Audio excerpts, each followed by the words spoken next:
Hello everyone. In this video we're going to be talking about creating an extremely basic C# menu system for a level that you're creating.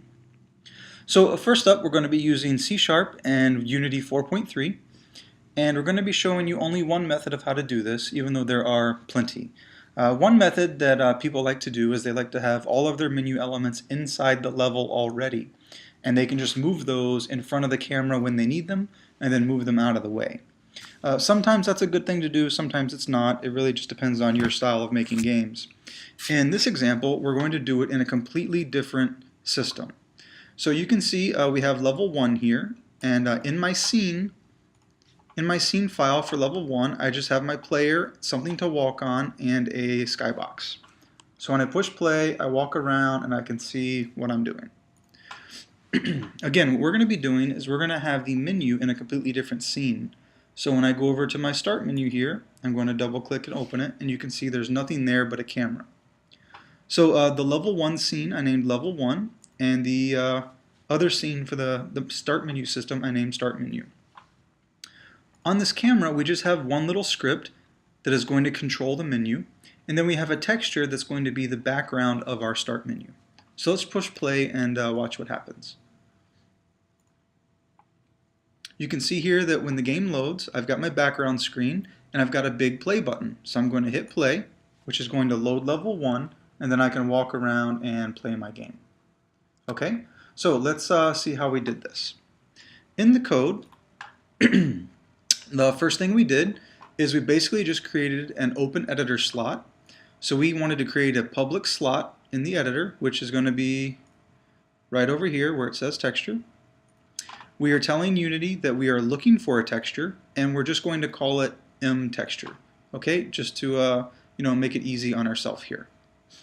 So you'll notice there's no start function and there's no update function, and that's because all the GUI stuff has to go inside of a onGUI function. So just void onGUI with the n being lowercase, and it is what it is. This is how you have to do it inside of Unity currently. So everything you're going to do inside menu systems have to be in the onGUI function.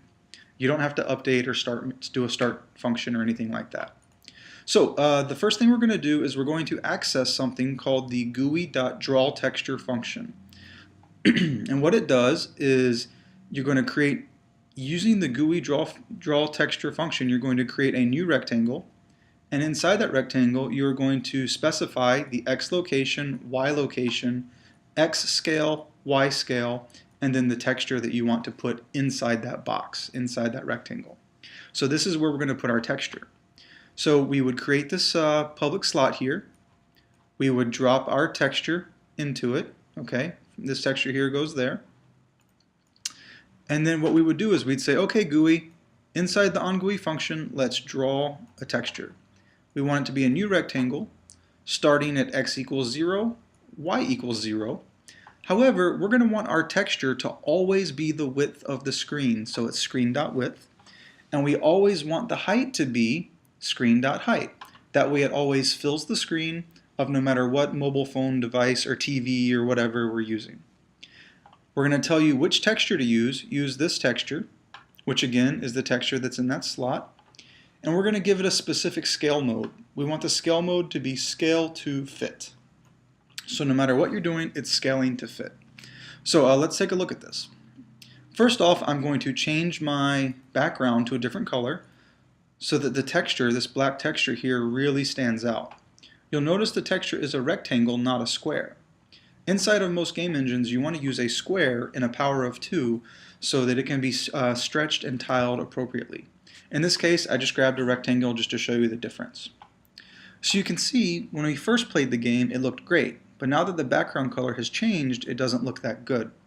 You can see that when we're using the scale to fit option, it is taking the horizontal value of the texture and it's always scaling it to fit, and it's using the aspect ratio to scale the vertical height as well.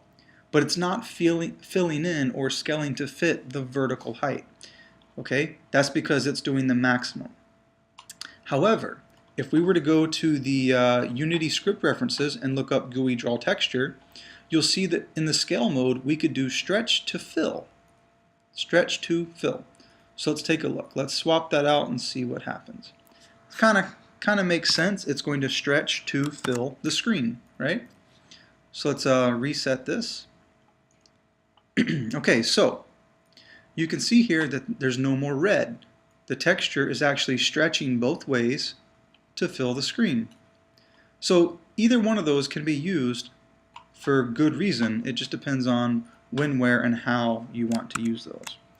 So I'm going to set it back to scale to fit, and I'm going to set my camera back to the background black to black as well. So let me grab my camera, set this black. There we go. That way the picture is not scaled. And let's take a look at this button. Let me push play here. So on this button, you'll see that the button is always in the middle, and it stretches as well, okay? So let's take a look at why this is happening.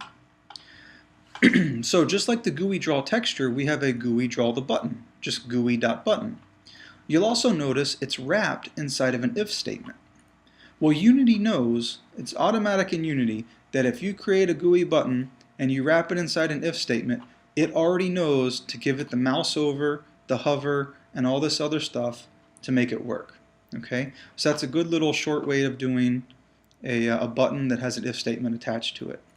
So let's take a look. When we hit the button, what's going to happen? It's going to application load level 1, and that's the name of the level that we called it.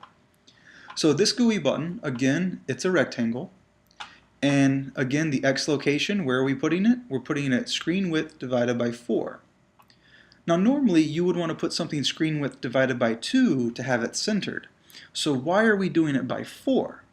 Well, in this case, the GUI buttons, the pivot points is on the left side in the corners. Okay? So if I were to put this button divided by 2, like you would normally think on something that is centered, it's going to update, and now that location on the corner of the button is in the center of the screen. However, our button is not. So dividing something by 4 in this case will give us the desired effect. So we'll let that update real quick. There we go. Now we have the Y location. The Y location is going to be screen height divided by 100. So the screen height is going to be down at the bottom. 0's at the top, and then whatever the screen is at the bottom. So if the screen width or screen height is at 500 minus 100, it'd be placed at 400, which is higher up. Okay? And you can see that we came up to that number because when we got over to the Y scale, okay, we did screen height divided by 10. So the screen height divided by 10 gave us the height of the button, and then we fiddled with this number here until it looked right.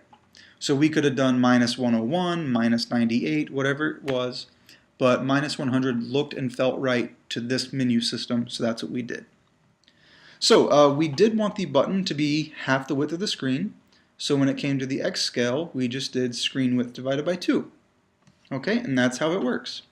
We created a C# script, we loaded a slot for the texture, and in the onGUI function, we said, hey, draw our texture with these measurements, draw this button with these measurements, and when we click on it, load level 1. So we're here, we're playing the level, we push it, and we're playing the next level. And it's as simple as that.